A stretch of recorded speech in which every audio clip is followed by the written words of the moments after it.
Selamat siang, salam sejahtera untuk kita semua. Perkenalkan, nama saya Daniel Adrian Gutom, berasal dari kelas akuntansi pagi 2, NIM 1862256, jurusan akuntansi. Di sini saya akan mempresentasikan produk bersama dan produk sampingan guna memenuhi syarat mata kuliah akuntansi biaya 1 dengan dosen pengampu Charlie Marinda, SEMAK, AKCA.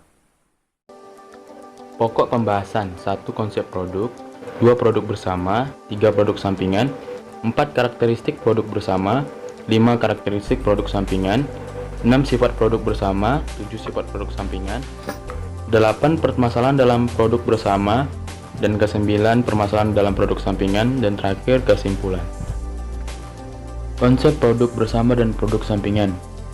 Pertama, biaya bersama dapat diartikan sebagai biaya overhead bersama yang harus dialokasikan ke berbagai departemen, baik dalam perusahaan yang kegiatan produksinya berdasarkan pesanan ataupun secara massal. Dan yang kedua, biaya produk bersama ini terdiri dari biaya bahan baku, biaya tenaga kerja, dan biaya overhead pabrik. Produk bersama tujuan produk adalah beberapa macam produk yang dihasilkan bersama-sama atau serempak dengan menggunakan satu macam atau beberapa macam bahan baku, tenaga kerja, dan fasilitas pabrik yang sama, dan masukan tersebut tidak diikuti jejaknya pada setiap macam produk tertentu. Contoh, pabrik penyulingan minyak mentah menghasilkan minyak siap konsumsi berupa minyak gasolin, kerosin, minyak diesel, minyak bakar, minyak tanah, dan lain-lain. Produk sampingan juga bisa diartikan sebagai produk yang bukan tujuan utama operasi perusahaan, tetapi tidak dapat dihindarkan terjadinya dalam proses pengolahan produk.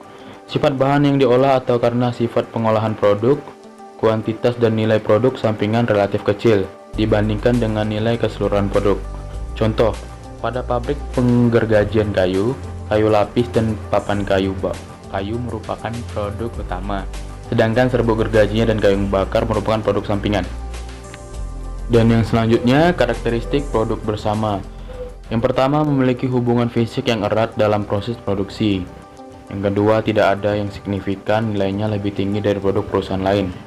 Yang ketiga, dikenal dalam istilah titik pisah, yaitu terpisah dari masing-masing produk yang dihasilkan berupa bahan baku, tenaga kerja, dan overhead bersamaan.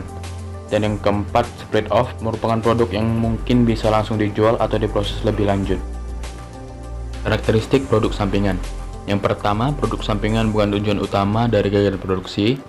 Dan yang kedua, harga jual produk sampingan relatif rendah bila dibandingkan dengan produk utama yang menghasilkan produk saat yang sama. Sifat produk bersama. Yang pertama, produk bersama dan produk sekutu merupakan tujuan utama kegiatan produksi.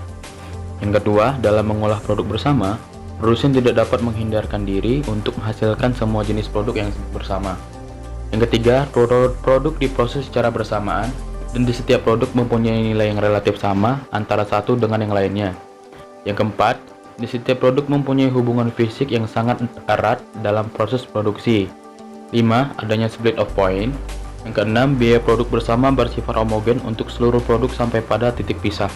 Dan yang terakhir, nilai jual dari masing-masing produk bersama relatif sama, sehingga tidak ada produk yang dianggap sebagai produk utama dan produk sampingan. Sifat produk sampingan. Yang pertama, produksi sampingan yang dapat dijual setelah terpisah dari produk utama tanpa memerlukan pengolahan lebih lanjut. Yang kedua, produk sampingan yang hanya memerlukan proses pengolahan lebih lanjut setelah terpisah dari produk utama. Permasalahan dalam akuntansi produk bersama. Masalah pokok adalah penentuan proporsi total biaya produksi yang harus dibebankan kepada berbagai macam produk bersama. Biaya produk bersama dialokasikan ke setiap produk bersama menggunakan metode, antara lain metode nilai pasar atau nilai jual relatif. Yang kedua, metode rata-rata biaya persatuan. Yang ketiga, metode rata-rata tertimbang. Dan yang terakhir, metode unit kuantitatif atau satuan fisik. Permasalahan dalam akuntansi sampingan. Dalam produk sampingan, yang menjadi permasalahan adalah bagaimana memperlakukan pendapat penjual produk sampingan tersebut. Kedua, metode-metode akuntansi yang dapat diterima untuk menetapkan biaya produk sampingan dibagi dalam dua kategori, yaitu metode tanpa harga pokok atau non-cost method. Yang kedua, metode-metode harga pokok atau cost method. Kesimpulan, produk bersama ialah berbagai macam produk yang dihasilkan bersama-sama atau serempak dengan macam atau beberapa macam bahan baku. tenaga kerja dan fasilitas pabrik yang sama, dan masukan tersebut tidak diikut jejak pada setiap macam produk tertentu. Sedangkan produk sampingan juga bisa diartikan sebagai produk yang bukan tujuan utama operasi perusahaan tetapi tidak dapat dihindarkan terjadinya dalam proses pengolahan produk disebabkan sifat bahan yang diolah atau karena sifat pengolahan produk. Referensinya ialah